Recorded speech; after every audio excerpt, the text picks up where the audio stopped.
1986, the world was quite a bit different place. There was no Google, no internet, the digital age as we know it didn't exist then. This building was designed for a different era. Well, when Bill Harmer arrived here at the library, he took a look at the plans and he was really enthusiastic about the vision that the library team had put forward for the transformation. His question was, how do we make this happen in the best possible way for the community? How do we ensure that we can get it done, that we don't have to close the library down, and that we can take all of this vision and make it real?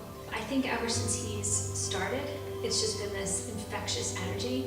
We've all been able to get behind him, and it's really coming to life now. The new plan is just ingenious. So for a fraction of the price, you're getting a far more flexible, future-proofed building and space. That's the genius of the design, whose fundamental characteristic is flexibility. I mean, the whole concept is things can be moved, things can be shifted, things can adapt over the years as technologies and needs come and go. The library incorporates everything in addition to the books. Videos, speakers, art exhibit in the main room. What have I left out? This is it. This is where it happens. Before I found out about the makerspace and before it was a thing, I could probably count how many minutes I spent in the library, and at this point I can't count how many hours I spent. My 13-year-old son, he was a computer geek.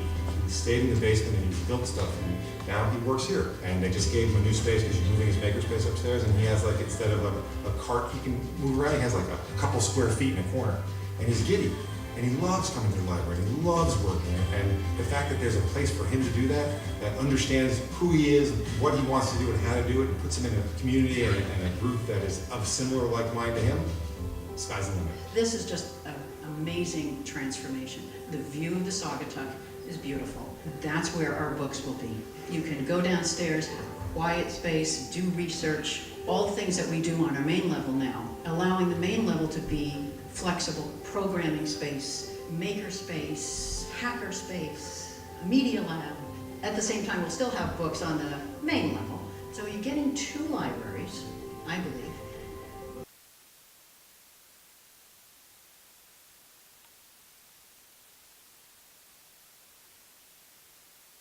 Space.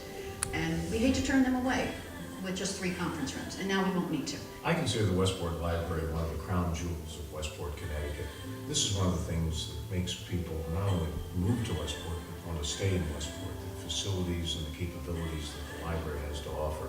Really a 21st century library, which is consistent with how Westporters think and view their world. When we first started talking to people 10 years ago, or even 2 or 3 years ago, many of them said, gee, that sounds great, come back to me when you're further along. So now's the time. We are going to raise the bar on the community's expectations of what the library is and what it can be. Public libraries as spaces need to inspire people to dream big and think great thoughts. And what I'm looking forward to is how the great minds of Westport are going to take advantage of these dynamic, flexible new spaces that we're going to create to discover, exchange, and create new ideas.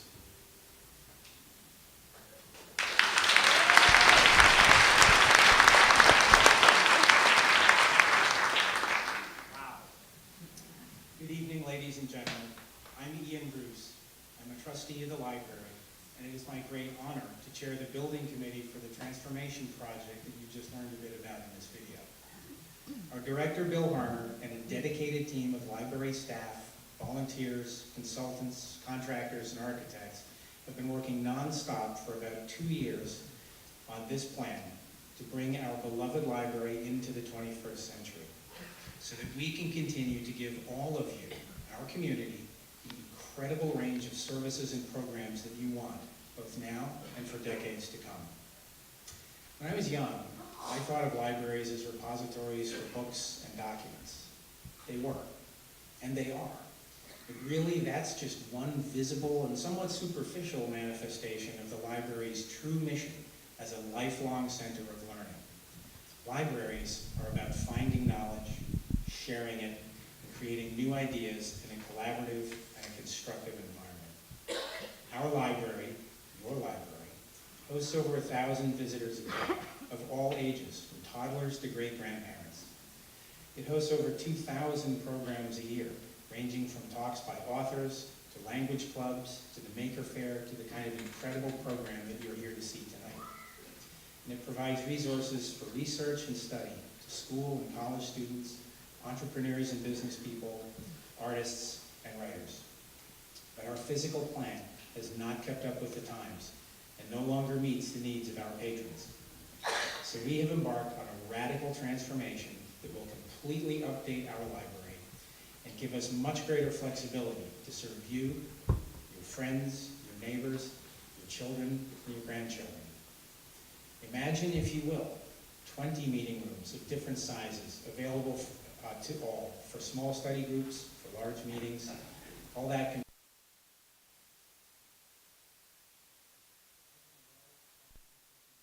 on the main for daily congregation and study, and can be reconfigured to accommodate events like this one tonight. Imagine staffs with comfortable chairs and study tables, but warmed by ample natural light and large windows facing the Saugatuck River. Imagine an enlarged makerspace for ideating and creating, accompanied by a hackerspace to allow designers of all ages to create physical prototypes of their ideas. Imagine a recording studio where people can make promotional videos, or where your kid's garage band can make demo tapes. And imagine, this is important and you'll like it, a myriad of electrical outlets for charging your ever-expanding roster of smart devices. This is just a small partial list of what the new library will offer. As trustees, the board has been conscious of and conscientious about our financial responsibilities. And this dramatic renovation, this transformation of our library, is budgeted at less than $20 million, still a significant sum. The library and the transformation project itself represent the very best in the concept of a public-private partnership. Though the town government funds the library, every year a significant portion of our annual operating budget is in fact provided by donors, whose generosity helps ensure the breadth and depth of our services. About 25% of the transformation project will be funded by the town of Westport, which you'll be happy to know has already appropriated the funds. And about 5% will be provided by the Connecticut State Library. I'll tell you how miraculous that is when I get their budget struggles in Hartford. But the balance of the project, 70%, almost $14 million, will be funded by the generosity of friends of the library, by people like you and me and our friends and our neighbors. To give you a sense of where we stand today, while the total goal for funding the transformation project is $19.5 million, I am very pleased to tell you that including the town and state funding, we have so far raised an amazing $16.5 million.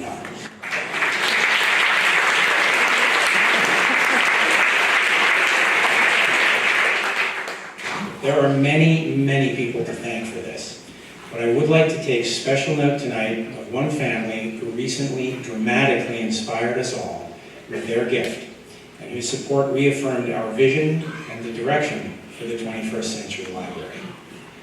I am tonight pleased to announce, on behalf of the Westport Library, a $1 million gift made in support of the community campaign for the Transformation Project by longtime library donors and Westport residents, Christian and Ava Treffs, who are with us tonight.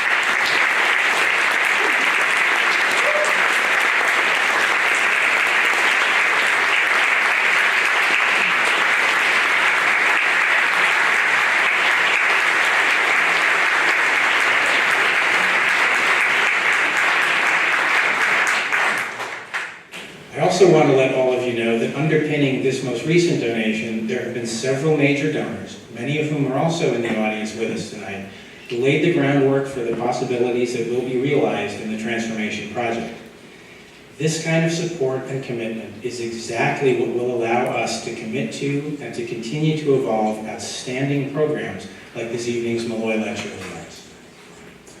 On behalf of the Board of Trustees, I would like to invite all of you to join us and our families to participate in the transformation by investing in the future of the library. Your financial participation will enable us to continue to offer broad and deep opportunities for learning in the arts and in the sciences, and to present events like tonight's Malloy Lecture in the Arts and countless others, large and small. I Groundbreaking for the transformation project is in 3 short days. This Thursday at 6 p.m., we will formally start the construction process with a ceremony at the library, to which you are all invited. I do hope you'll be able to join us later this week for that event, and I do hope that you will also join us and our families in investing in the future of the library. I'll now turn the podium over to our director, Bill Harmer.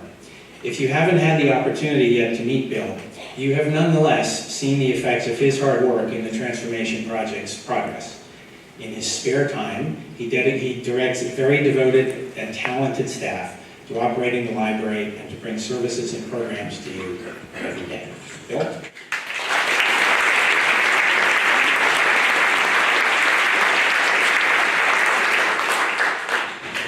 Thank you, Ian. Good evening, ladies and gentlemen, and welcome to the 14th Annual Malloy Lecture in the Arts. My name is Bill Harmer, and I'm the Executive Director of the Westport Library. I'm so pleased to be here with all of you this evening. I've been learning a lot about Susan Malloy and thinking about her legacy. In her 91 years, Susan Malloy was an exceptionally generous presence in Westport. Her time, energy, and financial contributions aided countless organizations in town. One interesting fact that I discovered about her is that besides the arts, she had a passion for improving service delivery to the organizations that she loved and contributed to. I think she would be pleased about 2 things this evening. The first one is that at the heart of the library's transformation project is a commitment to improve and expand programs and services that benefit the entire Westport community. This would fit well with one of her lifelong philanthropic interests. The second thing is that we are honoring tradition this evening with the Malloy Lecture, but we're also exploring and experimenting by doing it a little bit different tonight. And I think that aligns with her value of lifelong learning and exploration in the arts. I just want to thank you, Susan, for this wonderful gift, and thank you all, and thanks to all of our friends at the Westport Country Playhouse for being such great partners and collaborators in delivering outstanding programs to the Westport community. I would also like to extend a very warm welcome to the Staples players who are with us tonight.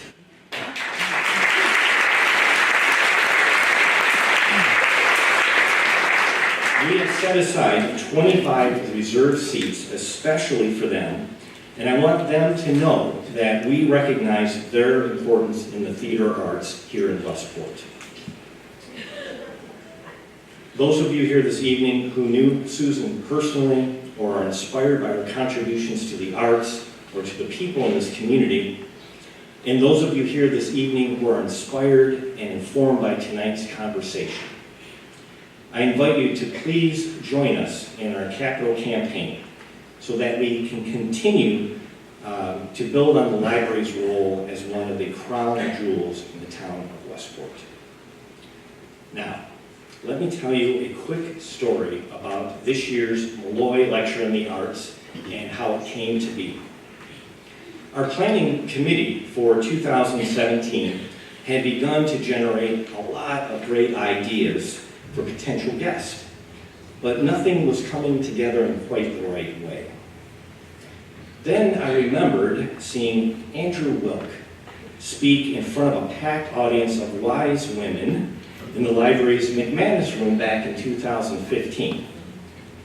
Andrew Wilk, as in Westport's Andrew Wilk, the multiple Emmy Award-winning producer and director. The same Andrew Wilk that has produced over 30 national broadcasts on PBS in his role as the executive producer of Live at the Lincoln Center. So I said to myself, perhaps this gentleman might have a few creative ideas or 2 to share with us. I reached out to Andrew, invited him to have coffee with me and a conversation about the Malloy Lecture. We met and had an amazing creative session, generating one idea after the other. Andrew, of course, easily rattled off a list of potential names of stars he has worked with over his career. Can you imagine how excited I was as these names, famous names, tumble out of this creative man's mouth? With each name, my jaw would drop, and I remember saying jokingly to him, "Oh, sure, Andrew, any of those names would work just fine for the Malloy lecture. But what other ideas do you have?" Andrew thought for a few moments, and then he said, "Hey, you know what? I just finished up a production of the film version of Falsettos. It's based on the Broadway revival written by William Finn and James Lapine and starred Stephanie Block. The revival was nominated for 5 2017 Tony Awards, including the Best Revival of a Musical. The film is going to be in theaters nationwide in the summer and is also set to be broadcast on PBS in the fall.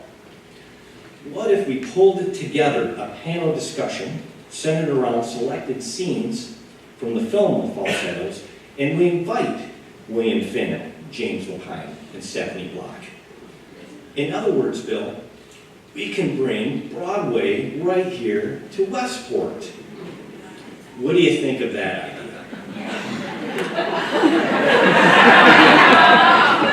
Well, after I managed to pick myself up off the floor, I think I managed to mutter, "That sounds like a fine idea. Let's go forward with that one." Since that initial creative conversation, Andrew and I have become fast friends, and if that wasn't exciting enough, Andrew has also graciously accepted and agreed to join the Westport Library's Board of Trustees. So he's on your program.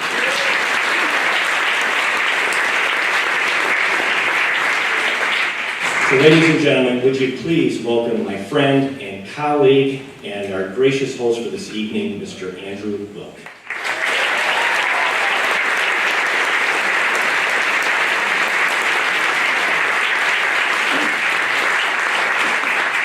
Hello, Westport. We're gonna have some fun tonight? Good. Well, Bill did invite me to coffee, and we did talk about this idea that that you're going to see tonight, but actually we never had coffee, Bill, so you don't have to have coffee. I'm sorry. We have a wonderful program. It is all about this wonderful revival of Falsettos, which I was lucky enough to capture with 10 cameras in the very beginning of January. And first, I just want to say a big thank you to the Westport Playhouse for hosting this event tonight, and especially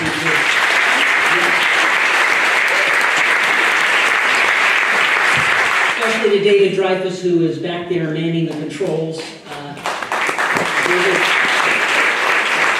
David has made us feel very, very at home here. So I have to say that as a Westport resident, I'm so appreciative of the fact that we have not only an incredibly great school system with an amazing drama program, but that we have the Westport Playhouse and we have the Westport Library, 2 phenomenal institutions. So that really makes me happy. As Bill noted, I am the executive producer of Live from Lincoln Center, and I got to tell you, it's a pretty great gig. It actually paid me. Yeah, it's a good gig. I'm fortunate to work with some of the very, very best in the world of performing arts, and this latest project of ours, Falsettos, is absolutely no exception.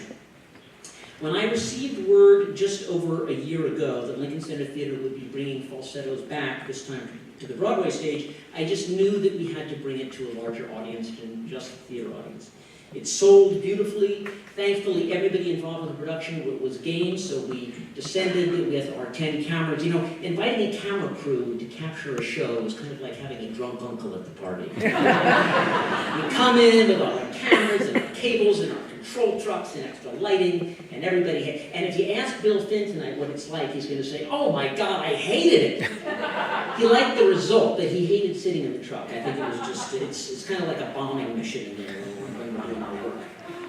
But you'll see some clips tonight of the show. Unfortunately, this is not the entire show. We certainly don't have enough time for that. So after Falsettos ran on Broadway and had a magnificent run on Broadway with incredible reviews and no fewer, I think, than 5 articles in the New York Times, we committed it to film. We always say film, but it's really digital drives these days. So we had then a fantastic run in cinema this summer. It was so incredibly popular, and its opening night, it actually beat, in many markets, Spider-Man.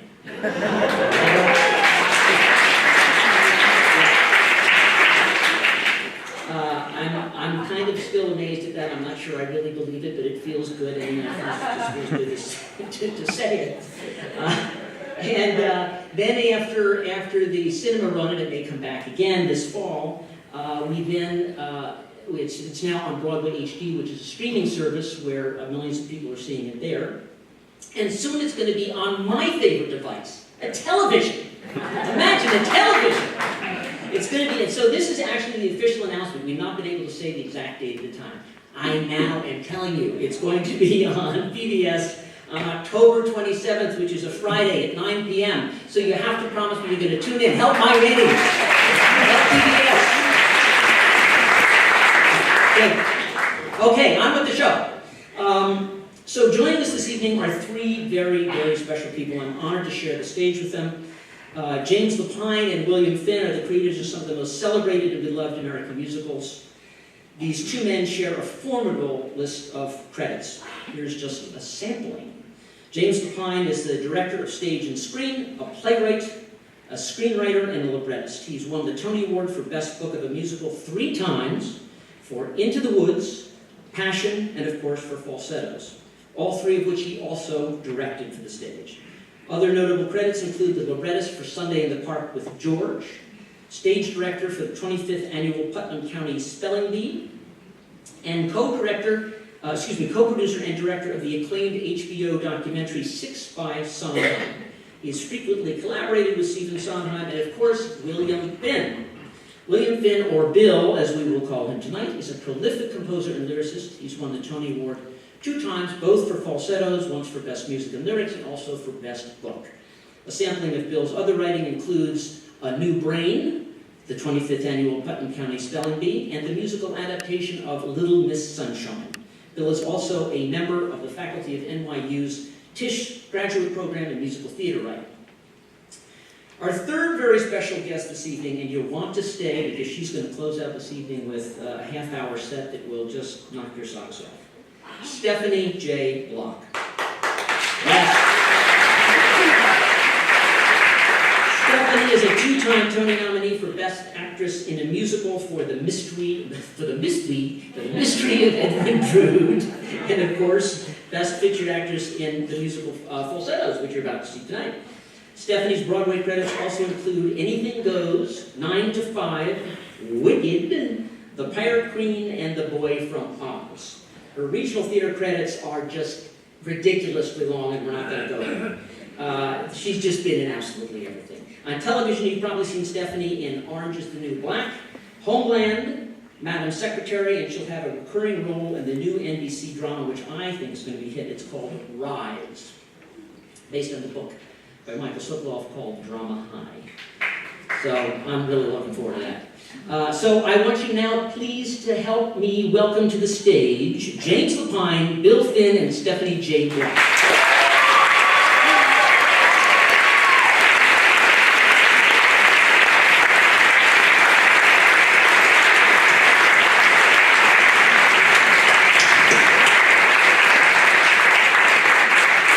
Yes. Okay, so I've introduced our panel. I'm checking boxes now. Let me introduce the other star of the evening, the musical itself, Falsettos. For those of you that haven't seen it yet, here is a brief synopsis. Falsettos revolves around the life of a charming, intelligent, neurotic gay man named Marvin, his wife, Trina, his lover, Wizard, his soon-to-be bar mitzvahed son, Jason, their psychiatrist, and they need one, Mendel, and of course, the lesbians next door. It's a hilarious and achingly poignant look at the infinite possibilities that make up a modern family, and a beautiful reminder that love can truly tell a million stories. There's a whole heck of a lot more Falsettos than that, but we're going to leave that to our wonderful panel. I'd like to begin tonight with a clip, the first clip. It's the opening number from Falsettos, affectionately called 4 Jews in a Room Bitching.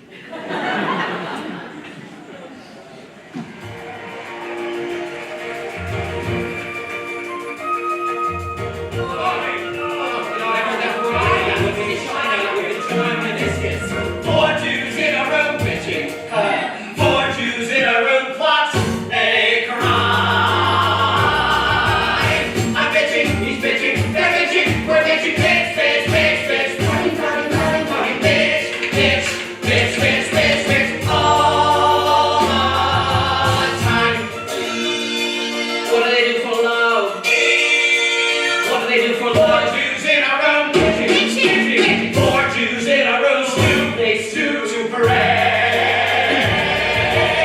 I'm Jewish. I'm Jewish. I'm Jewish. Half Jewish. Bitch, bitch, bitch, bitch. Funny, funny, funny, funny. Bitch, bitch, bitch, bitch, bitch, bitch.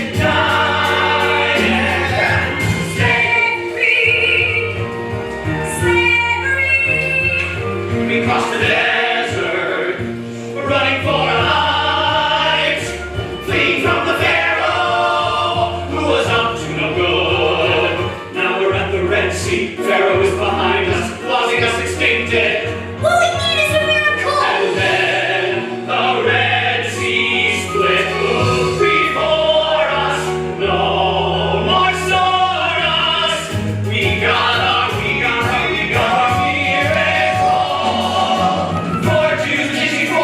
4 Jews bitching their whole life long. I'm Wizard. I'm Jason. I'm Mendel. I'm Marvin. Bitch, bitch, bitch, bitch. Funny, funny, funny, funny, bitch. Bitch, bitch, bitch, bitch, bitch. Michael. The pieces both these colored mothers on the phone and say their sons are all on fire. We are manipulating people and we need to know our worst sides aren't ignored. The guilt invested will in time pay wisely. We do not tippy toes. We charge ahead to show we're good in bed. Excel in bed. We smell in bed. Where is the bed? I love the bed. Where's the bed? I love the bed. Show the bed. Let's show the bed. I lost it twice. The bed is mine. The bed is nice. The bed is 4 Jews in a room bitching. Whee! 4 Jews talking like Jew-ish men. I'm neurotic, he's neurotic, they're neurotic, we're neurotic. Bitch, bitch, bitch, bitch. Funny, funny, funny, funny. I'm nauseous. I'm nauseous. I'm sinful. I'm Jewish. Slavery, slavery. Bitch, bitch, bitch, bitch. Funny, funny, funny, funny. I'm neurotic, he's neurotic, they're neurotic, we're neurotic. I'm neurotic, he's neurotic, they're neurotic. Bitching. 4 Jews in a room. 4 Jews in a room. Slavery, slavery. 4 Jews in a room bitching. Bitch, bitch, bitch, bitch, bitch, bitch. Now and then. Can't lose. Loose fruit. 4, 1, 2, 3, 4, 5. 5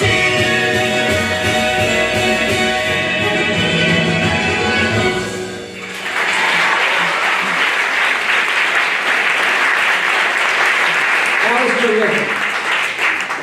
Okay. How'd this all start? Bill, James? Bill. I used to direct all my shows, and Andre Bishop said to me it was a mistake, and so This is the man who runs the theater. and so and then he told me to go watch table settings, and I did, and I thought that was the person who should be directing the show. Of course, he did too, but he didn't lead off of that. But that's the truth. And it's the truth. That's the truth. This was just to give you a little context, Playwrights Horizons, which was burgeoning off-Broadway theater before off-Broadway had really taken off back in the 80s. So we're going way back. We were very young at the time. And so Andre, who ran this theater, put us together, and Bill had written just a few songs for this show, and from that we threw together a show, pretty much, right? More than a few. Okay. And then it was remarkably well received and moved to a couple of other theaters, and that was that. And that show was called March of the Falsettos. And then 10 years later... And that's the first act. That's the first act. And it's not as good as the second act. So we decided we had to write a second act that would be better than the first act. No, actually what happened was it was the beginning of the AIDS crisis. So this first act took place in 1979, and we were all very affected by the AIDS crisis in New York in the 80s, and particularly in the theater. And we wondered what would happen to these characters as they were going into the AIDS crisis. So we wrote the second half called Falsetto Land, and that was presented as a one-act as well, and then eventually the two of them came together as So falsettos. they were supposed to be together. We knew that. And they were going to be together until you very cleverly said, they'll kill us if we don't write a new show. So that's a falsetto. Okay. Who was going to kill us? The critics, Oh. the mean critics.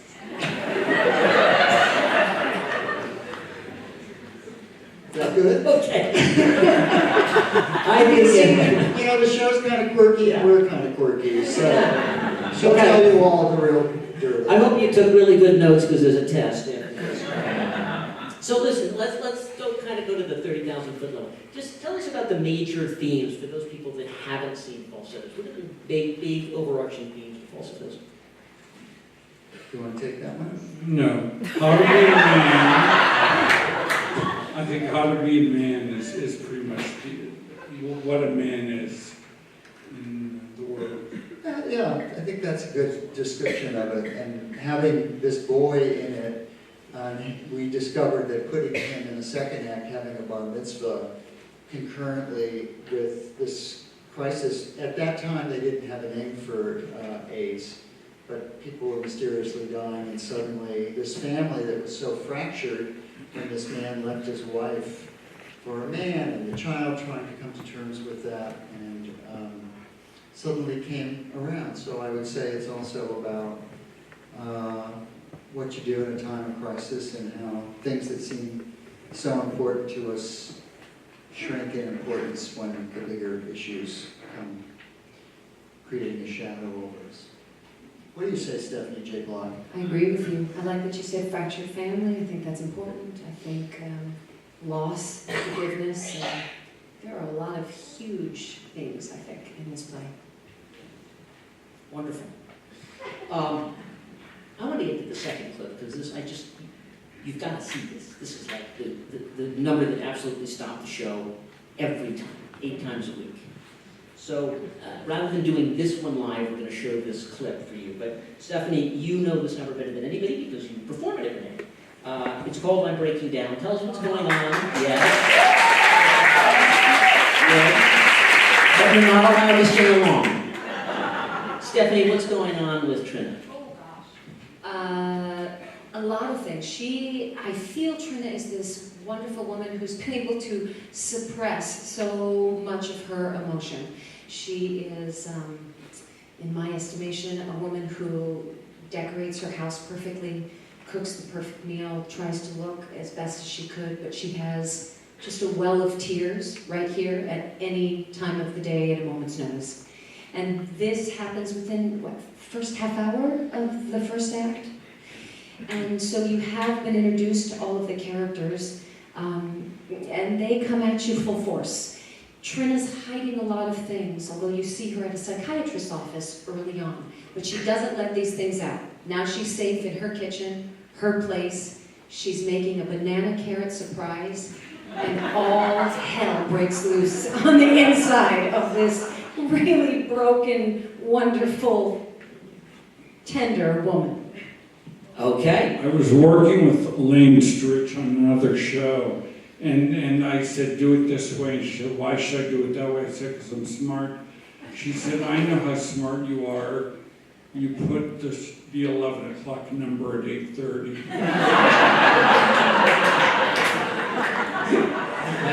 With that, why don't we take a look at the 11 o'clock number at 8:30.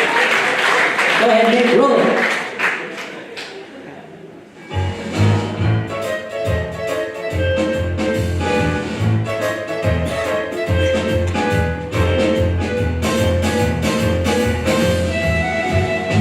I'd like to be a princess on a throne, to have a country I can call my own, and a king who's lusty and requires a fling with a female thing. Great!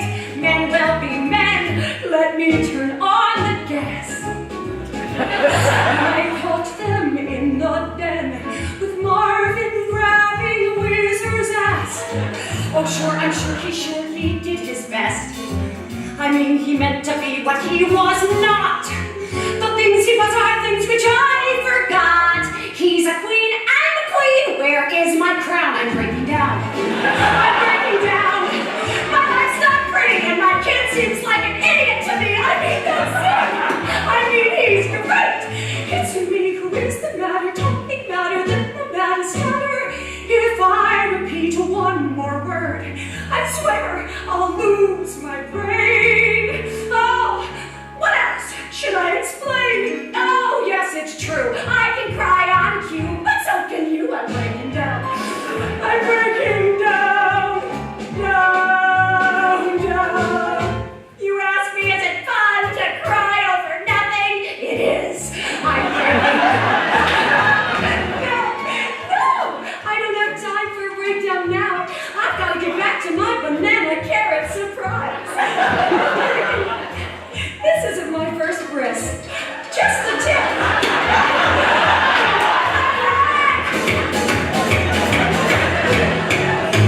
Now let's consider what I might do next. I hate admitting I've become perplexed. I'm bereaved. I cried, I shook, I yelled, I heaved. I happened to see as and now needs go. Wizard is not so bad. It's just he's so damn healthy that it makes me so damn mad. I wanna hate him, but I really can't. It's like a nightmare how this all proceeds. I hope that wizard don't fulfill his needs. Don't sing along. What was the noun? I break it down. I'm breaking down. I'll soon redecorate these stalls. I like some padding on the walls and also pills. I want to sleep. Sure, things will probably worsen, but it's not like I'm some healthy person. I've rethought my talks with Marv. One fact does merge. I think I like his shrink.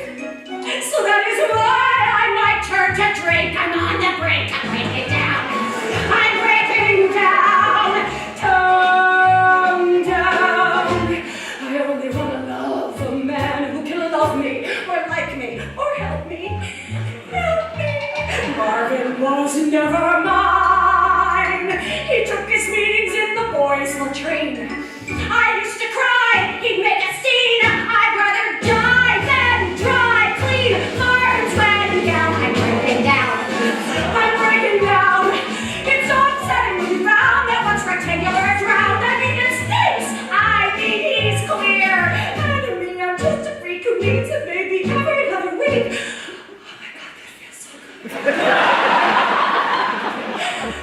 I've rethought the fun we've had, and one fact does merge.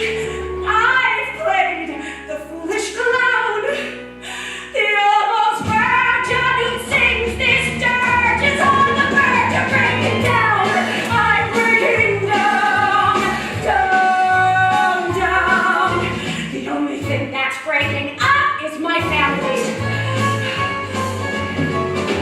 The only thing that's breaking up is my family, but me. I'm breaking down.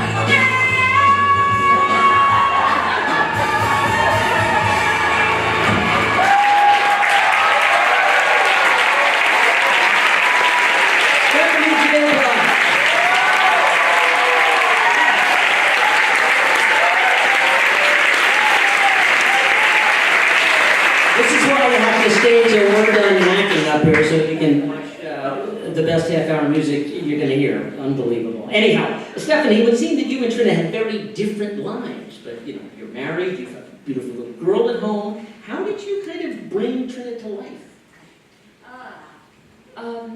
I had stepped, as you mentioned, I had a baby girl. I had stepped away from the stage for a while, and James and Bill had called, checking to see if this might be right for them, for me. I was really scared. I was scared to come back to the stage. I was scared to do 8 shows a week.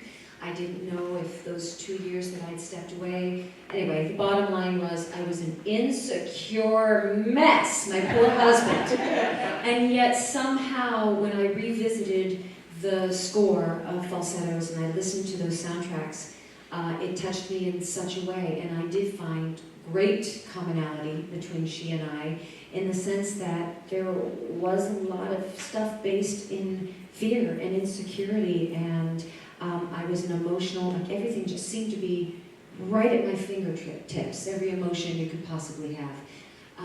And so when I listened to the music again, and the way I started to well up as a mother's point of view, because it's very different when you hear a score as just wanting to play a role, and now you've become a mother and you're playing a mother. It's a completely different outlook on their music, on lyrics, and I just felt like I knew her. I knew her goal for perfection. I knew her sadness in great imperfection, in being extremely flawed, in disappointment, in betrayal. So no, it didn't happen with perhaps my husband or my beautiful daughter, but I think my whole life, all of that sort of emotional stock that I was gaining all came to head. You know, and I wrote it many, many years before, and when she came in and auditioned with the song from the show, Holding the Ground, a song I do not like, and she sang it brilliantly, better than I ever heard anyone sing the song.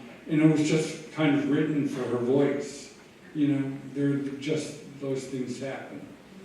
Hey, James, let me ask you a question. So I know that this number had more staging to it, and that you had experimented with some other things. I think this would be particularly fun for the Staples players, kids that are here.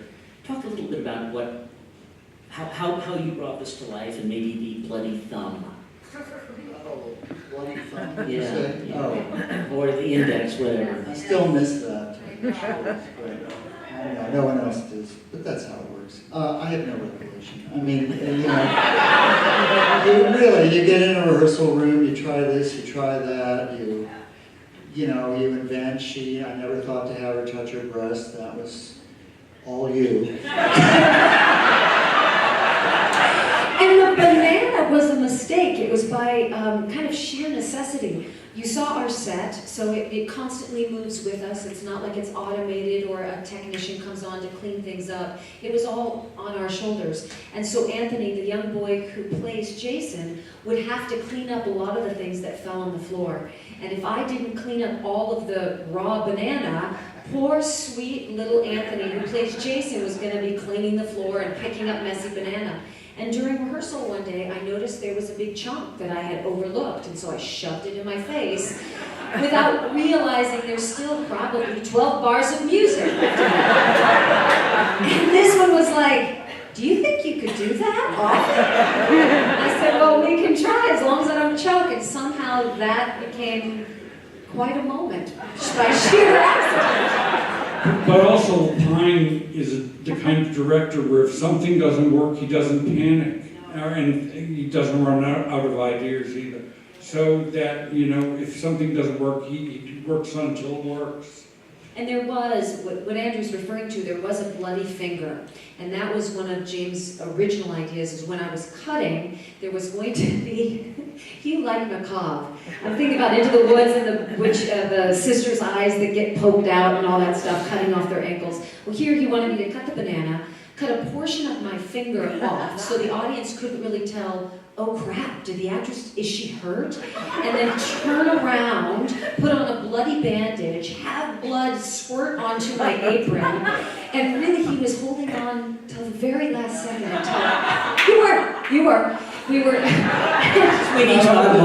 props came up, sets came up, and they were just like, if any of this blood gets on anything, we don't have doubles of this awesome Missoni vintage shirt that Trina gets to wear. We don't have doubles of these gray blocks so if blood gets anywhere, we're a goner.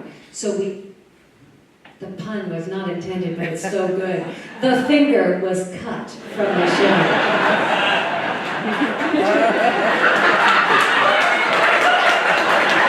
I think that was a good decision.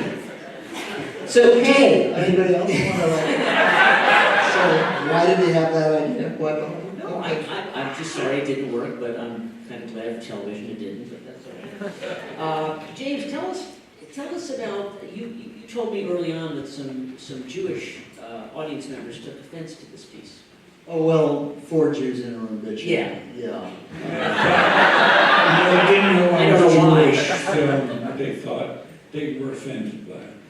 Yeah, Lots of ladies, really. but this was in the late, 1980, yeah. And I remember when we put it together and we went, did a tour, and our first stop was like West Palm Beach.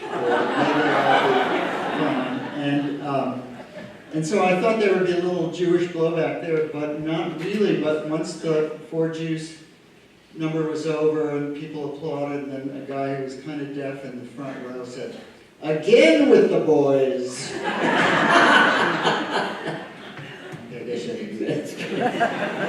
All right, I think it's time for another clip. Bill. Bill? There you go, okay. Would you please set up This Had Better Come to a Stop? I think Whizzer was misbehaving and Marvin expected him to act better. Whizzer's the boyfriend of Marvin. Is that it? That's all he's got? May I help here? I think also Whizzer becomes a kind of common enemy to all the other characters on the stage. I mean, Marvin does, essentially, for his treatment of Whizzer the way the thing about Marvin that's interesting, he's sort of an anti-hero. Yes. I mean, he's a pretty unpleasant, unlikable guy in the first act, and I think that's what makes, as you will see, the show so touching in the second act, that his selfishness and self-involvement diminishes when bigger events come to his life, and I think that's why the show becomes so moving at the end, because we can all be a little self-involved. So, anyway, this is them lashing out at him. Let's roll This Had Better Come to a Stop.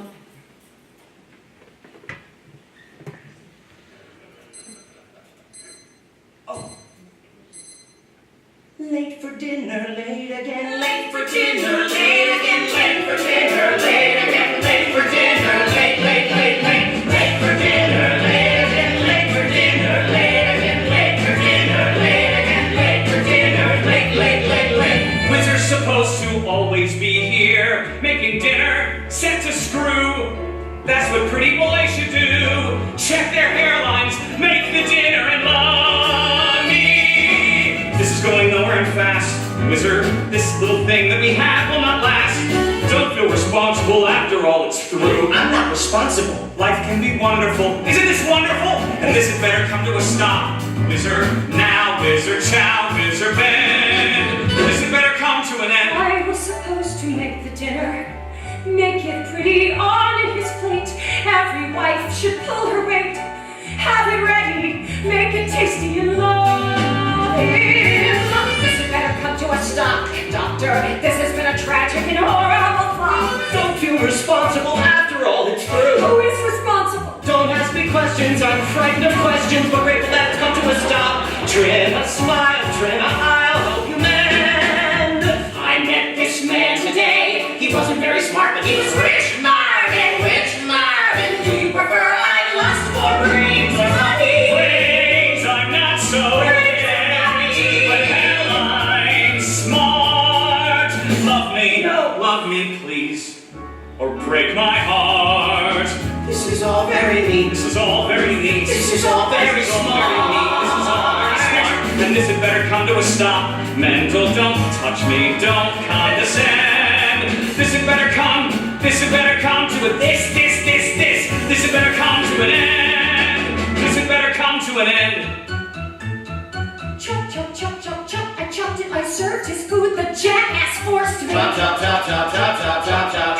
And still the bastard divorced me. Chop, chop, chop, chop, chop, chop, chop, chop. Late for dinner, late. It isn't right for dinner, late. You got the answers right. He's gonna have it.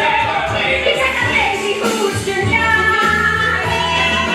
This had better come to a stop. Marvin, this has been a lousy but fabulous flop.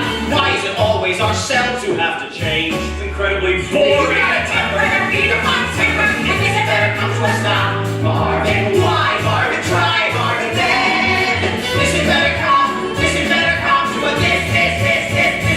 come to an end. This had better come to an end. This had better come to an end.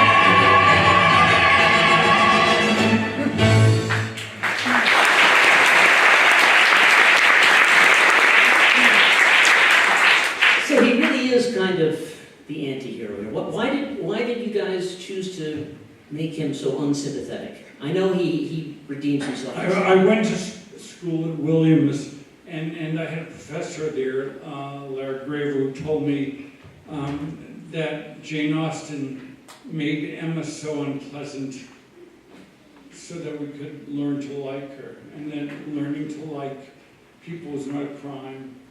And I listened to him. Wow, I should try that at home. I think what's amazing though about Bill's work is it's just like nobody else's. I mean, this kind of a song, as a director, when you get something like that, and it's so coming from a direction, non-linear, kind of impressionistic. But he's lying. I mean, if you're a less talented director, he wouldn't be able to direct it, and he'd be making me rewrite it. The fact is that his talent allowed him to direct that and make sense of it. That's true. It's very true. Okay, so let's see a little moment of redemption. Can you talk to us about Father to Son, where we had a very different, you know? Well, this is the end of the first act, and a lot of these clips are from the first act. Your second act clips, Bill. First act is excellent, don't listen to him, but you know, I think our children teach us about ourselves, you know, and I think Father to Son is a realization of this father, that his behavior's maybe not been exemplary to him and to others, and kind of realization. Sometimes you have to go to the extreme to kind of come back to the center, and I think that's kind of what happens, and he needs desperately to have his son's love as much as he needs to give his son love. And this was not written when we began rehearsal, and I walked in one day with a song called "Oh How I Hate to Wake Up in the Morning," and it turned into Father to Son. But the music was the same, I just rewrote the lyrics. Wait, oh, that was a dummy lyric to this Dummy music. lyric, yes. It wasn't, oh, I hate to get up in the morning. Yes, I didn't know what Bill it was would come going in to with music, and he would put, this little piggy went to market, you know, just any kind of lyric to the music, because we were putting this on so quickly that I was actually staging shows that did not have... Songs. Yeah, staging songs. Thank you. Together we're great, separately it's a disaster. You know, I went to NYU. I think I missed that class. Yeah. But anyway, it was fun because I would then stage a number and say, gee, it should be about this, this, and this, and Bill would watch it, and then he'd go off and write the lyrics to go to it. Then you'll see, if you are watching in October, the handball section was all written. He staged first, and I wrote the lyrics, the music. It was racquetball, Bill. I thought it was squash. Close enough. Okay, why don't we take a look at this little redemption moment between Jason and his dad Marvin, and roll Father to Son. My father says that love is the most beautiful thing in the world. I think girls are the most beautiful thing. Not love. Beautiful thing is the highest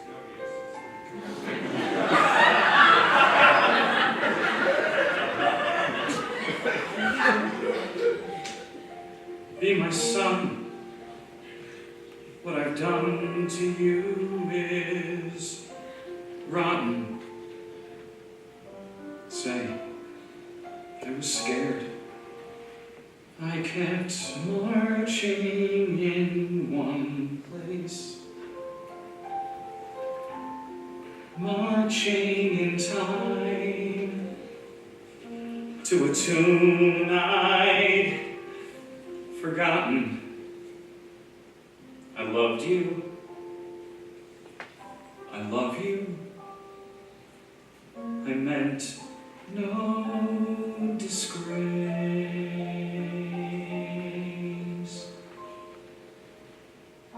This here is love when we're talking face to face.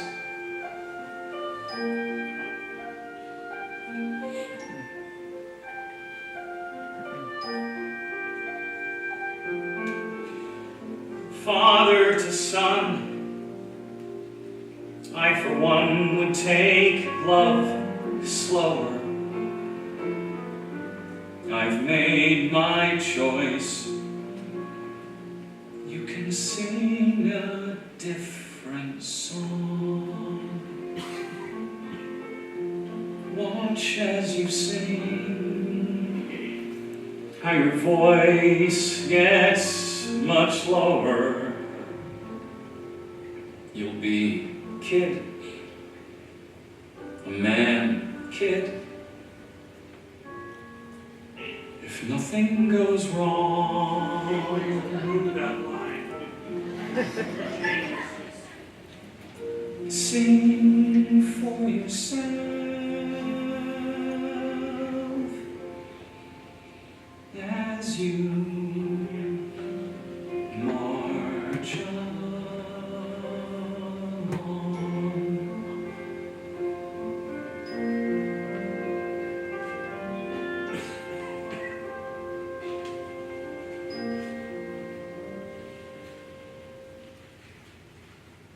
a man, kid, you'll be kid. Whatever your song,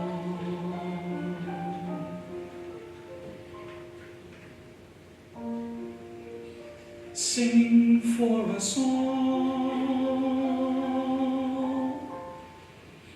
as we march along.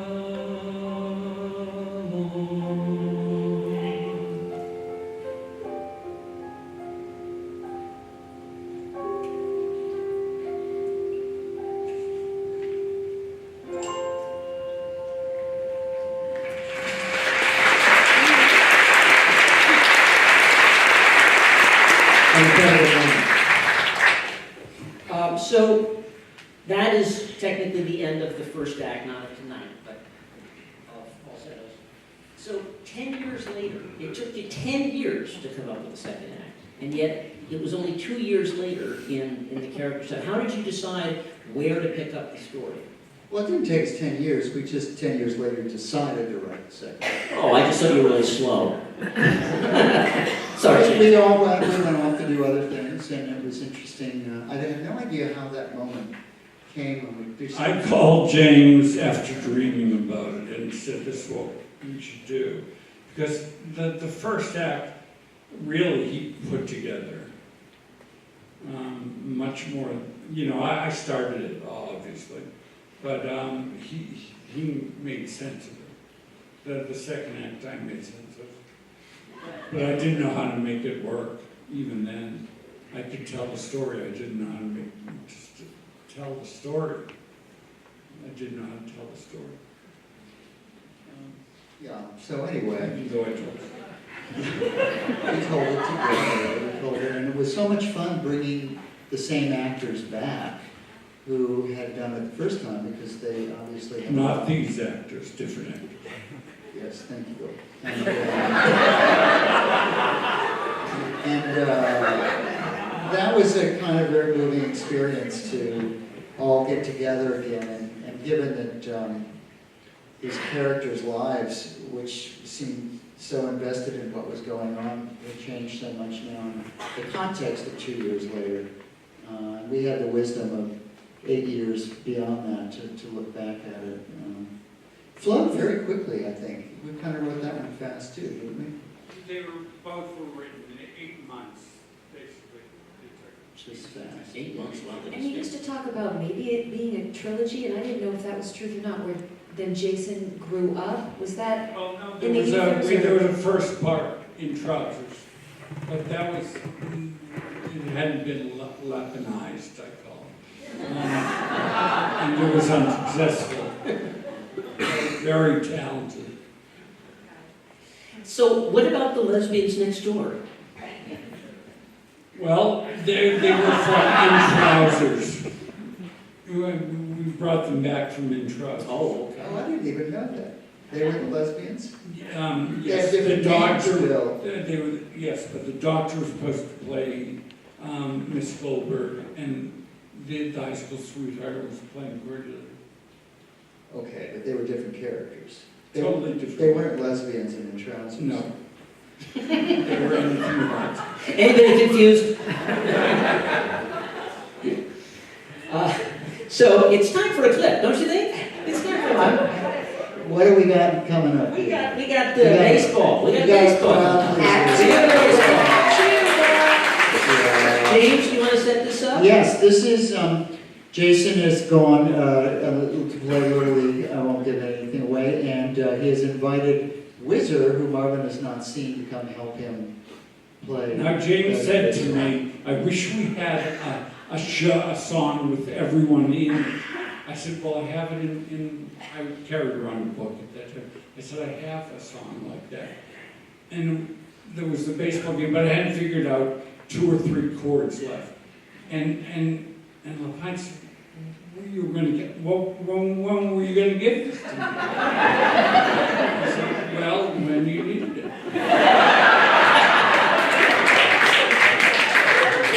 What else do you want to say, James? I think we should just get to the clip. I think we'll just okay, enjoy the baseball game.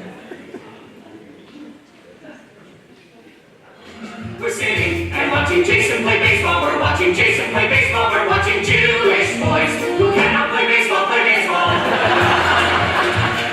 We're watching Jewish boys who cannot play baseball, play. I hate baseball, I really do. Unlike the rest of you, I hate baseball. We really wish he'd take this more seriously. It's weird how he swings the bat. It's weird how he swings the bat. Oh. But why does he have to throw like that? We're sitting and watching Jason make errors, the most pathetical errors. We're watching Jewish boys who almost read Latin, up, batting, and batting back. Remember Sandy Koufax, you can do it if you want to do it. Take heart from a angry bird. What? It's not genetic. Even you can be copacetic. Okay, I think you can. I think you can. We're sitting and watching Jason play baseball. We're watching Jason play baseball. We're watching Jewish boys. We're watching Jewish boys. We're watching Slide Jason, Slide Jason, Slide. What is he doing here? What are you doing here? Jason asked me to come. Since he asked me to come, I came. Just what I wanted at a little league game. My ex-husband's ex-lover. Isn't that what every mother dreams about, having at a little league game? Looking at Whizzer is like eating The treats. kid was out. The kid was safe. Kid was out. That kid was safe. He was on base. Sorry. I love baseball. I love Jason. That's what I'm doing here. Hey! Where the hell did they get that umpire? Sorry. Look who's here. Say hello. Hello. You're looking sweeter than a donut, Marvin. Whizzer. Is he still queer? Am I queer? I don't know. Doesn't matter. It's been so long since I could tell. Sit in front of me. I want to see the hairline. Come on, come on. Move in front of me. It gives me pleasure to see the hairline, since it's the only physical imperfection I can find. I want to see it. I want to touch it. I want to run my hands through it. We're sitting and watch the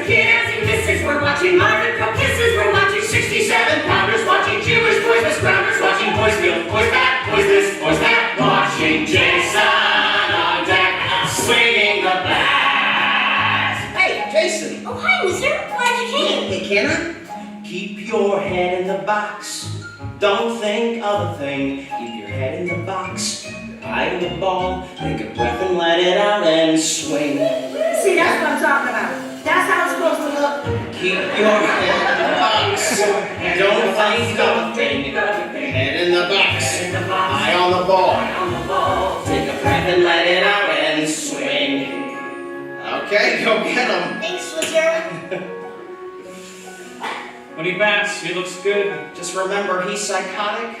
He looks damn good, but he's cheap as dirt. Even maniacs can charm, which he does, so beware. And just be careful. When he smiles that smile, avoid him or else sound the alert. Wizard, Marvin, do you think there's any hope for the kid? I love Jason, but this is not his venue. How could I know without him my life would be flat as a lake?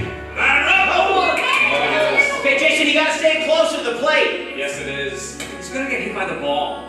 Please, God, don't let me make the same mistake. We're sitting and watching Jason the batter. We know our cheering won't matter. It is the very final inning, and the other team is winning. And there's 2 outs, 2 strikes, but the bases are loaded. Would it be possible to see you or to kiss you or to give you a call? Anything's possible, Jason.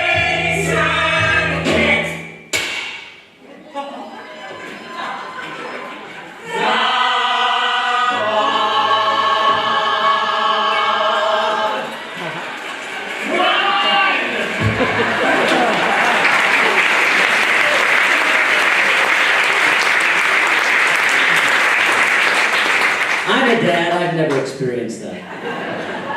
Honestly. Let's talk a little bit about the 2016 revival. It was glorious, and I think it's been beautifully captured. I do say so myself, right? Yes, thank you so much, thank you.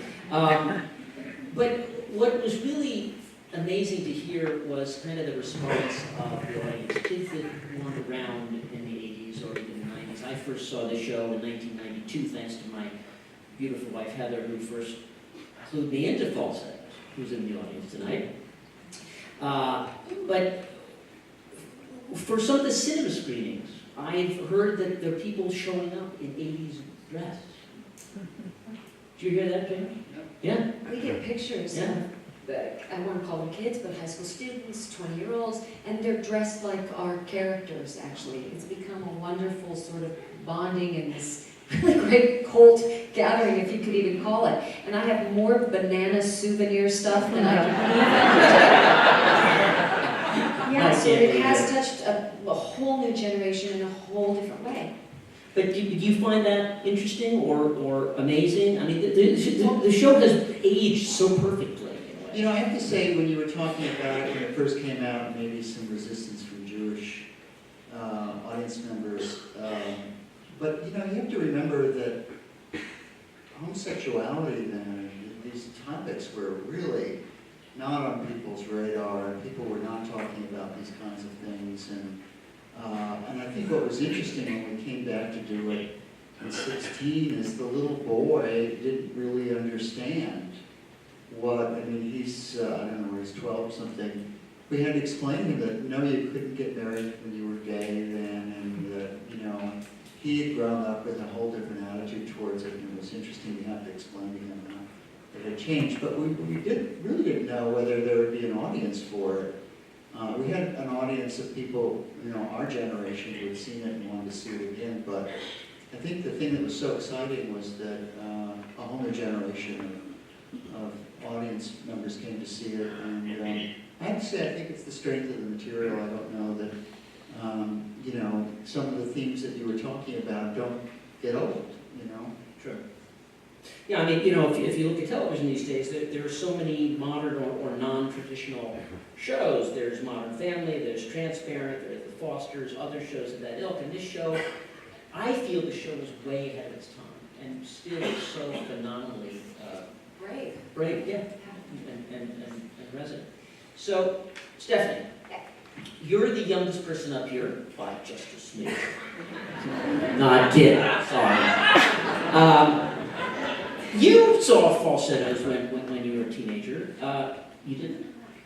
You did not see it.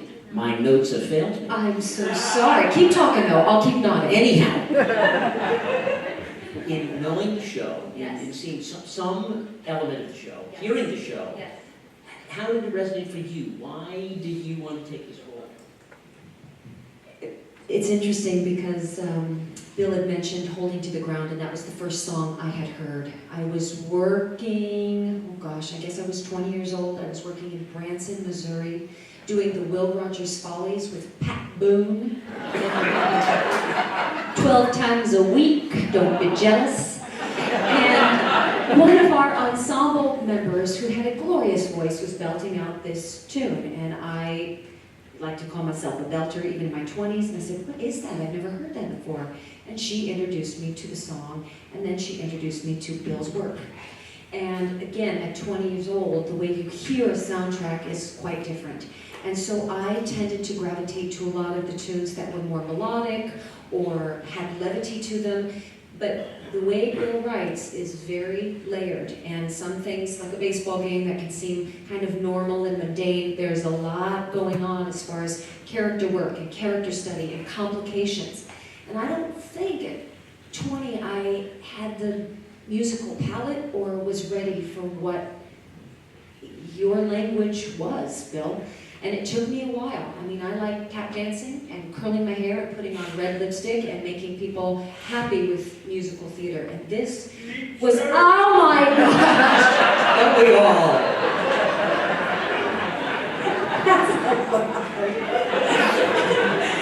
So for me then to start, as I started to get older, as I started to gain more depth, which is the beauty of theater, right? Where how you recognize yourself in pieces or a certain character, or however that takes a life on its own. This did for me. And the way I started to get a little older and come into relationships and find facing myself with a death in the family, or whatever the case may be, that's when I started to appreciate work that was much deeper. So yeah, I think me growing up allowed me to appreciate what this piece truly is.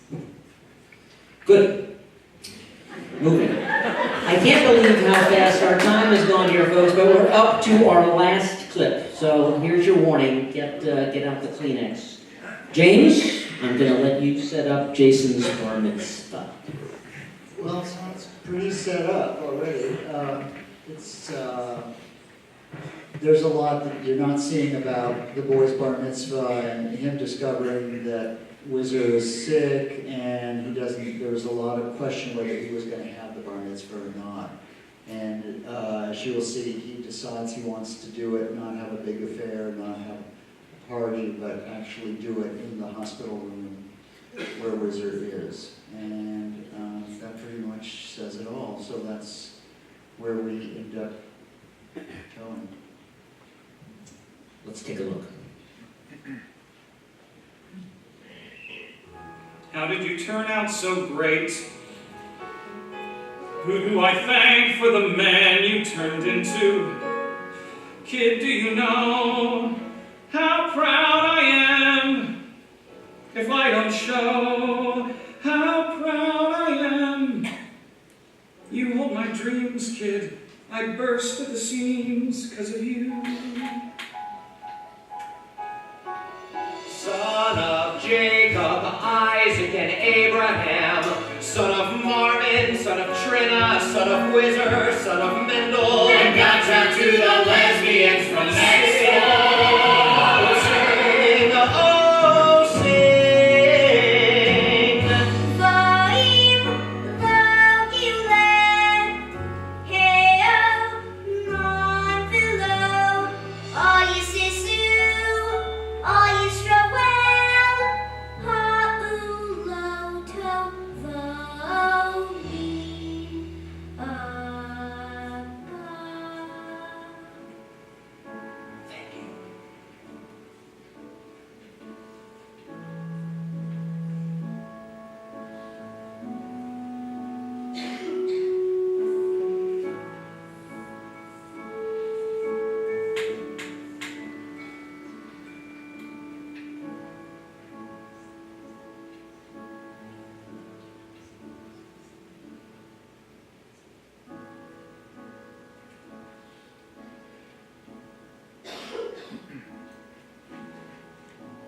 What would I do if I had not met you? Who would I blame my life on? Once I was told that all men get what they deserve. Who the hell then threw this curve? There are no answers, but who would I be if you had not been my friend? You're the only one out of 1,000 others, only one my child would allow. When I'm having fun, you're the one I want to talk to. Where have you been? Where are you now?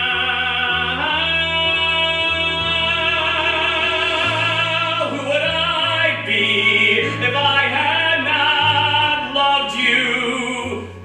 How would I know what love is?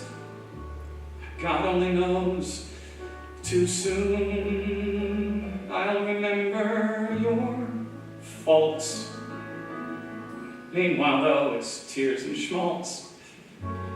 There are no answers, but what would I do if you had not been my friend? All your life you wanted men, and when you got it up to have them, who knew it could end your life? I left my kid and left my wife to be with you, to be insulted by such handsome men. Do you regret? I'd do it again. I'd like to believe that I'd do it again and again and again. What more can I say? How am I to face tomorrow after being screwed out of today? Tell me what's in store. Yes, I'd beg or steal or borrow if I could hold you for 1 hour more. 1 hour more. 1 hour more. 1 hour more. What would I do if I had not seen you? Who would I feast my eyes on? Once I was told that good men get better with age. We're just gonna skip that stage. There are no answers, but what would I do if you had not been my friend? There are no answers, but what would I do? No simple answers, but what would I do if you had not been my friend? My friend. My friend.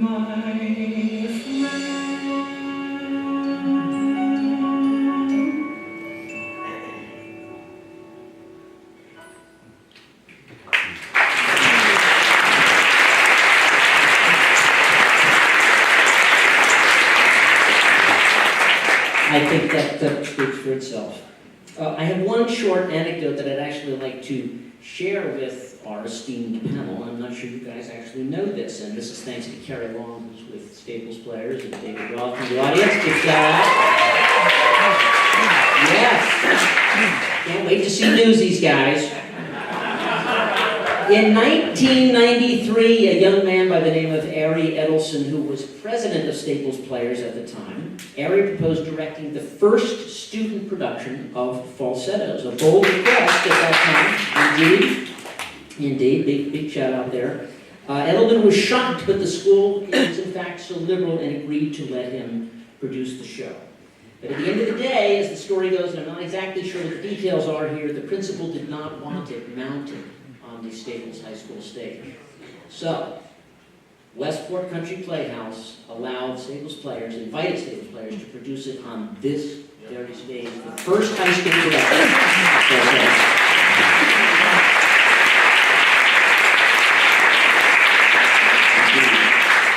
So with that, James, Bill, Stephanie, thank you so much for being with us this evening. Thanks for bringing Falsettos to life on stage and on screen. So proud to produce this for you. And we're going to switch over the stage. This isn't an intermission. It's just like a quick 5-second change. So thank you so much, Bill and James. Help me thank you.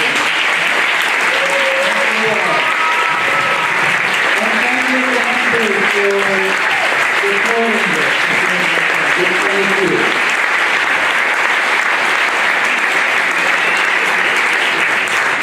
All right, well, we're doing a little housekeeping here. I'll tell you something that is very important that's going to happen at Lincoln Center in December. In December, I'm going to shoot 4 separate hours, 4 one-hour specials with 4 big Broadway stars. One with Andrew Reynolds, who plays Wizard in this. One with Leslie Odom Jr. One with Sutton Foster, who has Jonathan Groff with her as a special guest. And one with the incomparable Stephanie Blanc. So with that, I thank you so much for coming tonight. Thank you so much for your support of the Westport Library. I am deeply committed to being a trustee there for as long as they'll have me. And please give me another round of applause and welcome Stephanie back to the stage. Thank you.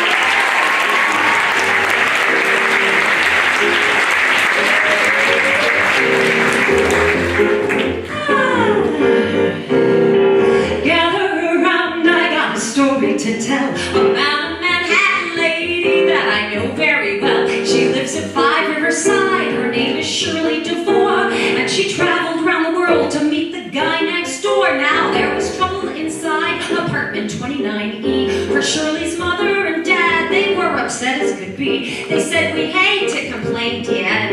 We don't want to grouse, but you're nearly 32. You should get out of the house. You gotta ring them bells. You gotta ring them bells. You gotta make them sing and really ring them bells. It's such a happy thing to hear them ting-a-ling. You gotta ring them bells." Now Shirley was 31 when she was loath to admit, and she had never been loved, which didn't thrill her a bit. And so she sat and she thought for hours on end. She said, "I'll go to Chase Manhattan, where I got me a friend." And so she borrowed $1,000 and told her mother and dad that she was up and away. "I'm gonna travel the continent, a month, maybe 2, and I'll hold me home a huzz if it's the last thing I do. I gotta ring them bells, I gotta ring them bells, I gotta ring them, sing and really ring them bells. It's such a happy thing to hear them ting-a-ling. I gotta ring them bells." This is Shirley going to Europe. She met a Londoner first, but they did not hit it off, cause every time she approached, he got a bronchial cough. And so she went to Madrid and met a handsome senor, but he loved to throw the bull, and he was no matador. You heard it! There it is! That's a genius line, guys. She also bombed out in Brussels, in Mallorca and Rome, till someone said, "Try to roughneck down before you go home, cause it's the kind of a town where you'd be likely to fall. And on the Tony Cognizantes find the Balkans a ball. You want to ring your bells, you want to ring your bells, you want to make them sing and really ring their bells. It's such a happy thing to hear them ting-a-ling. You want to ring them bells."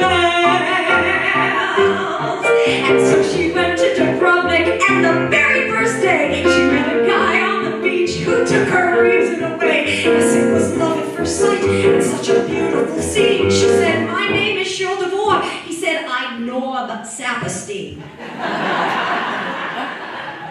She said, "Are you from New York?" He said, "That can't be denied. I got a swell Junior 3 and number 5 Riverside." 5 Riverside Drive? In New York City? As if that wasn't enough, for Shirley thought she'd gone deaf when he told her his apartment there was 29F.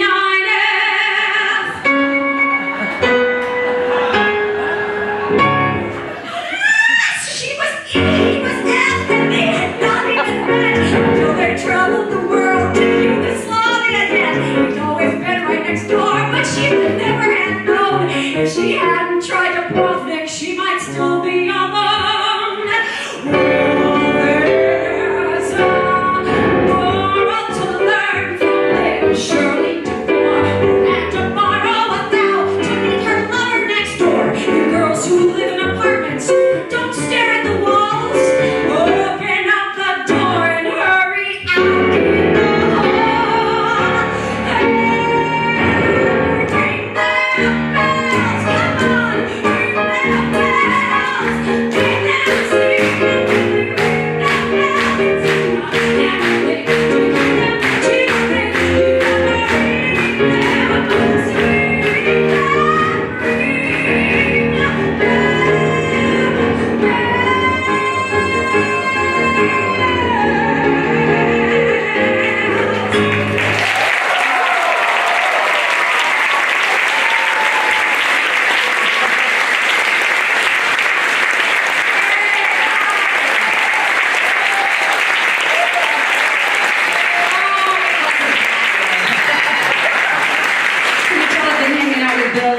All right, my musical theater nerds, especially from Staples, who sang that song, when, and where? Yes? 1972, Liza with the Z concert. I like to open with that song because playing Liza Minnelli opposite Hugh Jackman in the Boardroom was my Broadway debut. And I pretend like Liza and I are best friends. Yeah, that's not true. She barely knows who I am. But there's something about that connection of me dreaming of coming to New York, actually getting there, and playing Liza Minnelli as my Broadway debut, which is just kind of mind-blowing. I've now been in New York for a little over 15 years. And as Andrew had mentioned, I do have a beautiful toddler now. I can't even say baby girl. She's 2.5. And the way time has flown, and whether I think of the 15 years that I've moved to New York, or the 2.5 years since I brought this little person into the world, she starts nursery school tomorrow, and I gotta tell you, I'm freaking out! It really is a tough go. We bought her a backpack that's bigger than she is, but there was no talking her out of it. And so that got me thinking just about the passage of time, which led me to this song that I want to share with you tonight. It is about that, in fact, time and what we do here on earth and what we see. But it's from the point of view of a tree. This song was written by Stephen Flaherty and Lynn Ahrens, and the story so has it that Lynn's father was a black and white photographer. He'd go into Central Park and take beautiful pictures of landscapes and whatnot, but he found this one tree in particular that he felt connected to, much like me and Liza. And he recognized himself in this very old, crooked tree. Lynn's father has terrible scoliosis, and he took a picture of this tree. It was beautifully mounted and framed in Lynn's apartment, and so as she grew up, she just kept looking at this image. And her father's art inspired Lynn to write the song, which hence has inspired the writing of a new musical, and it's called Legacy. This song, though, is called Something Beautiful.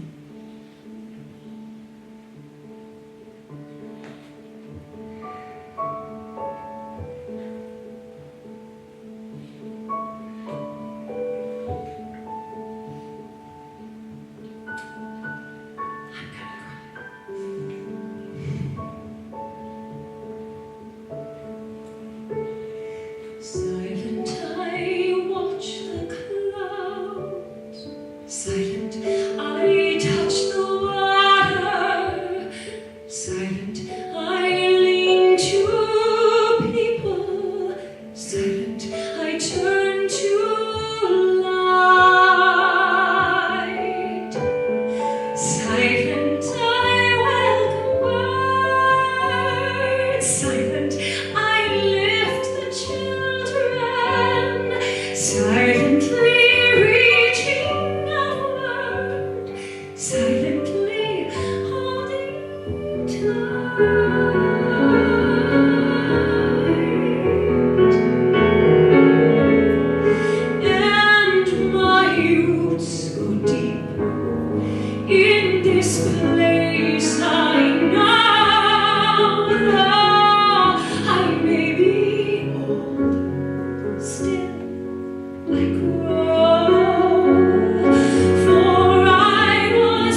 My name is Vivian, and if 9 o'clock tomorrow morning you could send me some love, that'd be great. All right, so yeah, I'm getting older.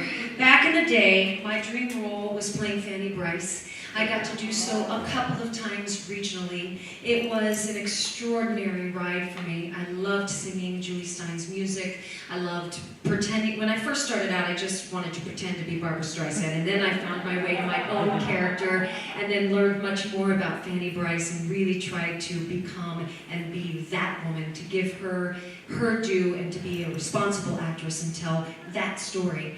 I'm a little long in the tooth now, so whatever makes its way back to Broadway. There's an exceptional production right now at the West End. Did it close? Does anybody know if that's closed in the West End, or is that still running with Sheridan?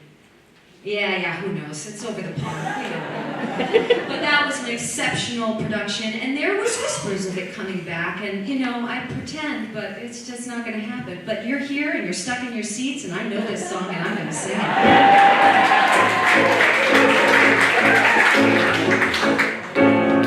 Don't tell me not to live, just sit and flutter. Life's candy, and the sun's a ball of butter. Don't bring around a cloud to rain on my parade. Don't tell me not to fly. I've certainly got to. If someone takes a spill, it's me and not you. Who told you you're allowed to rain on my parade? I'll march my men out. I'll beat my drum, and if I found out you're turning back, sir, at least I didn't fake it. And so I guess I didn't make it, God. Whether I'm the rose of sheer perfection, a freckle on the nose of life's complexion, the cinder or the shiny apple of its eye. I gotta try once, I gotta fly once, only can die once, right, sir? Ooh, life is juicy, juicy, and you'll see I gotta have my bite, sir. Get ready for me, love, 'cause I'm a comer. I've simply gotta march, my heart's a drummer. Don't bring around a cloud to rain on my parade. I'm gonna live and live now. Get what I want, I know how. One row for the whole shebang. One throw, that bell will go clang. Eye on the target and wham. One shot, one gunshot and bam. Hey, look at me, world hero.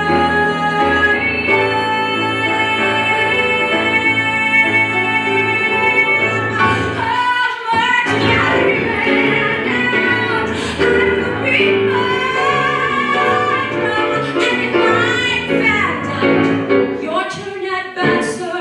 At least I didn't fake it. Hat, sir. I guess I didn't make it. Get ready for me, love, 'cause I'm a killer. I simply gotta march, my heart's a tremor.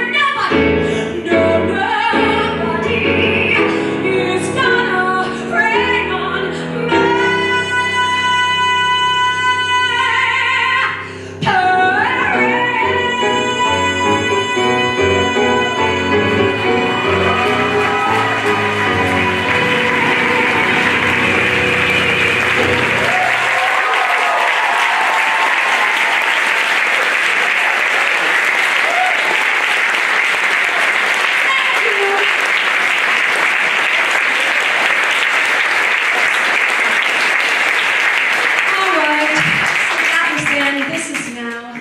Now for me, and again, can't believe we closed in January, although it feels like Falsettos' legacy has continued on with the movie and these wonderful gatherings, and how lucky we were with the Tony nominations to come back together for that time. And sitting on stage here now with me is he was our musical supervisor, he was our conductor, our MD. This is Vadim Feichner.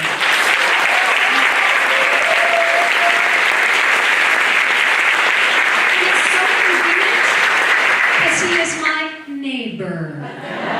Truly, same town, so great. I need a couple of bars played. This is the guy. But falsetto is what it has changed in me, what it has created for my life, how it has defined me as a completely different actor and artist, it really has been one of those pieces that I'm not quite sure if I'll ever find something as important.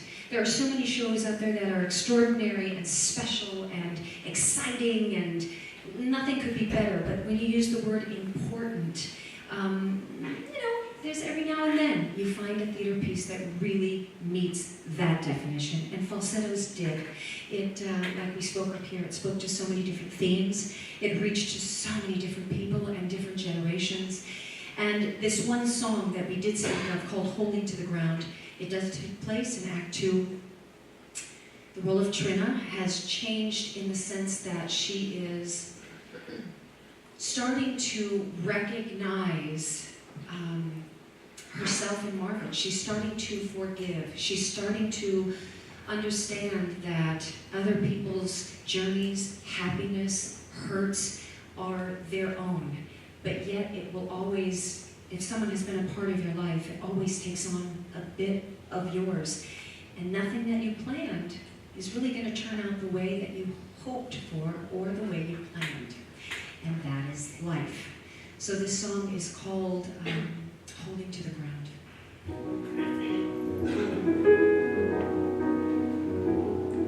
I'm sure growing up I would live the life my mother assumed I'd live. Very Jewish, very middle class, and very straight. Where healthy men stayed healthy men, and marriages were long and great. I smile, I don't complain. I'm trying to keep sane as the rules keep changing. Families aren't what they were. Thank God there's a husband and a child whom I adore. But then there's more, so many more. There's always more. Life is never what you planned. Life is moments you can't understand. And that is life.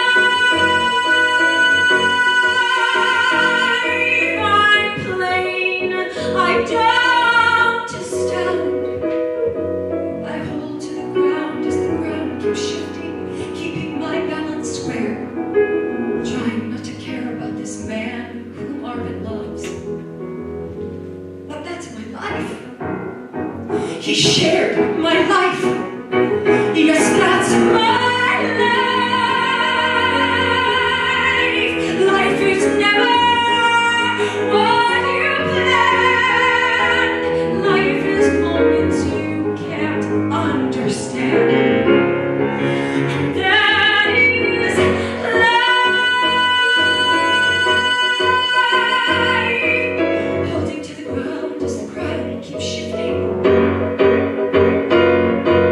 trying to keep sane as the rules keep changing, keeping up my head as my heart falls out of sight.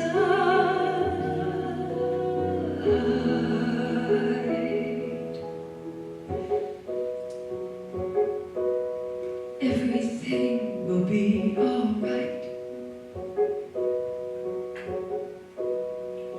Everything will be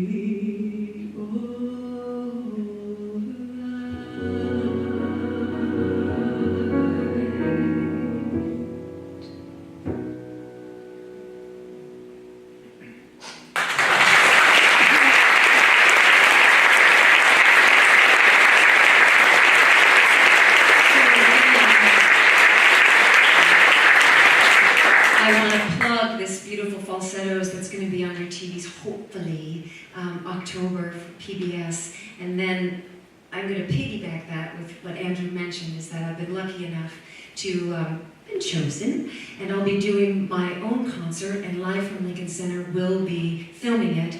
I'm going to perform it in New York City, December 22nd. There'll be 2 performances, and then it'll air in the spring on PBS. So I'd like to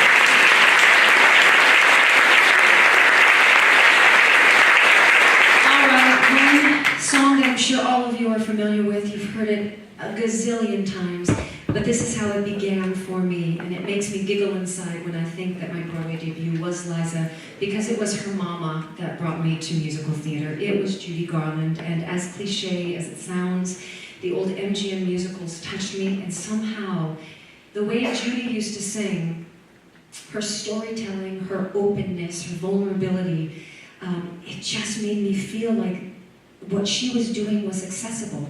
It was some way that I felt I had to communicate who I was through song. And she was able to do that in every film, in everything I ever, watched and let drip over me. And of course with it, as a young girl with braids, and myself being 11 and watching Wizard of Oz, this is what started it all. When all the world is a hopeless jumble, and the raindrops tumble all around, heaven opens a magic lane.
It was that song that got me started. It was this next project that brought me to New York. How many of you have seen Wicked or know of Wicked? There are like 9 of you right here that did not respond. So here's the synopsis very quickly. Ready? It is a prequel to The Wizard of Oz. So you meet the 2 witches. Elphaba, the green one, misunderstood, later becomes the Wicked Witch, but she's not really wicked, it's just a label. And then there's the blonde, frothy one, Glinda, who becomes Glinda the Good. But things get very complicated, and she's not what she seems either. But you meet these 2 witches, you see them in college, they befriend each other, there's many complications. And now that's where I'm going to take you to the end of Act 1. Elphaba, who is terribly misunderstood, she has been labeled wicked at this time because her skin is green and she is different and odd and she has powers, has said enough is enough. I'm going to claim my powers. I'm going to use them. I don't quite know how for good, but I am going to use them. And this song is the anthem that ends Act 1 of Wicked. It's called Defying Gravity.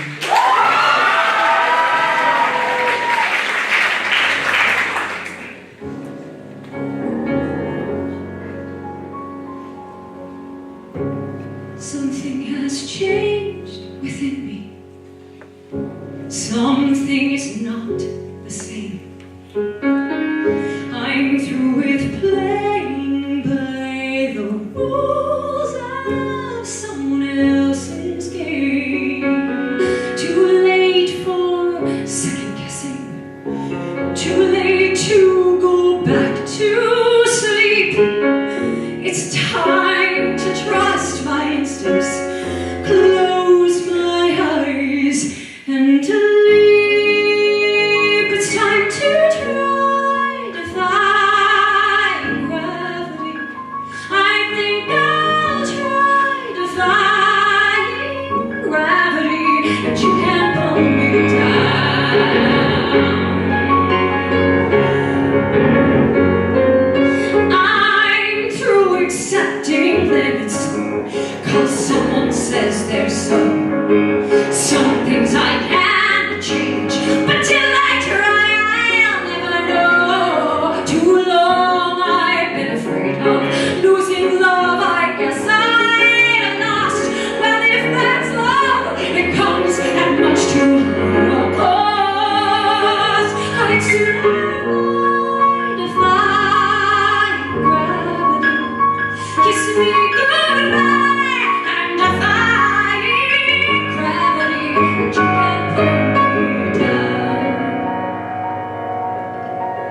we stick to time, and I was debating on whether to say anything, but it has been on my heart, and I'm sure on your heart and your minds. It being September 11th, 16 years has passed. It's remarkable to me that we will never forget, and yet, here we are, blessed to be sitting next to each other. New little lives have entered the world. Things have changed and not changed all at the same time. And without sounding preachy in any way, here we are at a very polarizing time, a very complicated time, and I just wanted to sing one last song that kind of sends you out to the world with hopefully a heart filled with love and joy. This song was originally recorded by an amazing artist named Nancy Lamont. It's not necessarily a musical theater tune. Oh, thanks. Yeah, she's something special. She also left this earth way too soon. So I think sitting here tonight, just be grateful for this moment, and look at the person next to you, and we're sharing the same earth, everybody.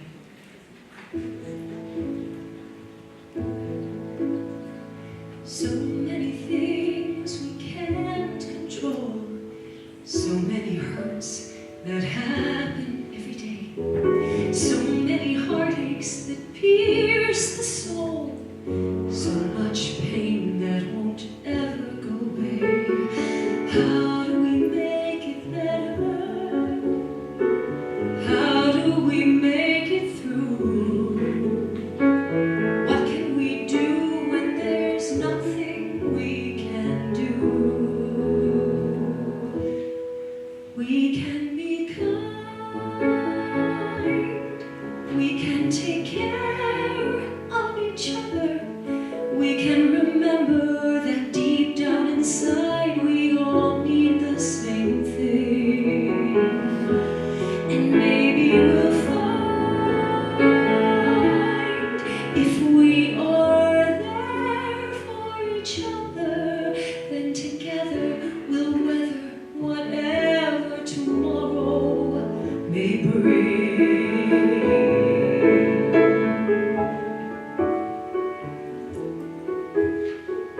Nobody really wants to fight. Nobody really wants to go to war. If everyone wants to make things right, then what are we always fighting for? Does nobody want to see it? Does nobody understand that the power to heal is right here in our hands? We can be kind, we can